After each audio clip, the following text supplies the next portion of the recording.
Because the TSA background check process can seem a bit daunting, let's take a few minutes to review what's required for the two kinds of candidates you'll encounter: citizens and aliens.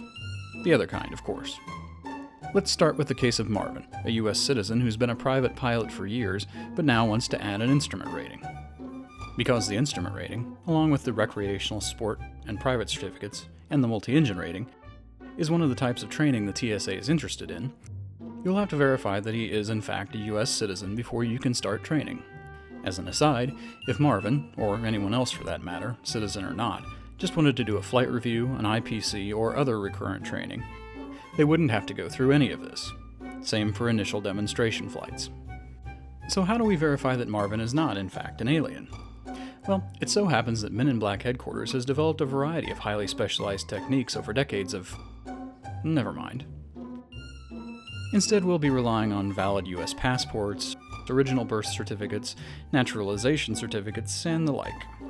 Once Marvin has presented you with one of these items, you're free to overlook the fact that his hairstyle is oddly reminiscent of one popular on the fourth planet of Zeta Reticuli, and either A, make and keep for 5 years a copy of his citizenship documents, or B, make an endorsement in both your logbooks, the specific text of which can be found on the AOPA website. And then you're done. No need to contact the TSA. Now let's look at Philippe, who's confided in you that he is in fact an alien, or non-citizen. Right off the bat, you know that things are going to be more complicated, but it's really not that bad. First of all, be aware that both you, the instructor, and your school, if you're affiliated with one, will have to register yourselves on the TSA Alien Flight Student Program website, if you haven't already.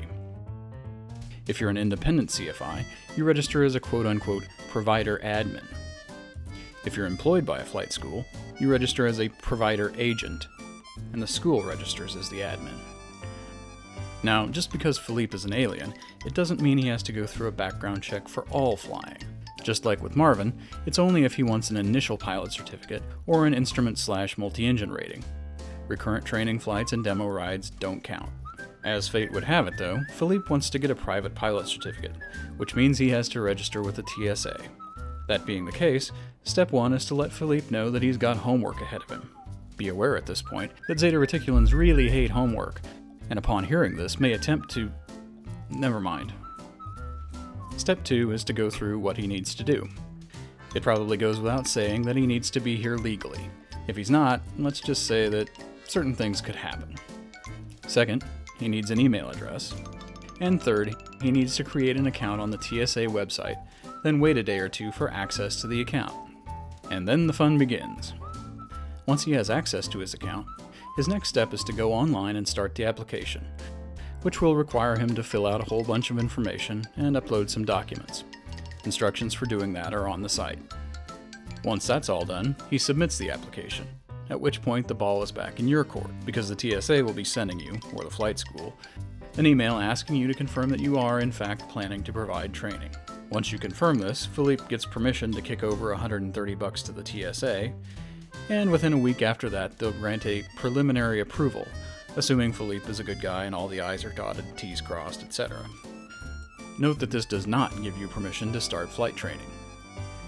Philippe still needs to submit his fingerprints to the TSA. Incidentally, he shouldn't do this until he's received the official fingerprint instructions via email. If he does, the world could end, or his training request might be canceled. One of the two. Now it's time to hurry up and wait again. At some point between now and the next millennium, but usually within a week to 10 days, Philippe will get the green light for training, and the path ahead will be clear. On the first day of training, Philippe has to let you take his picture, nasty skin condition and all, and you, the instructor/school, have to upload it to the TSA website. Now, don't wait too long to get started training. You have to start within 180 days of the final approval date, and finish within 1 year of that same date. Otherwise, it's back through at least some of the hoops for old Philippe. By the way, you have to keep lots of records on Philippe for 5 years, but we'll get to the details on that later. So now we've reviewed the TSA process for citizens and aliens. Could it be any simpler, you ask? To which I respond, does a Zeta Reticulan bathe in liquid hydrogen? I think you have your answer.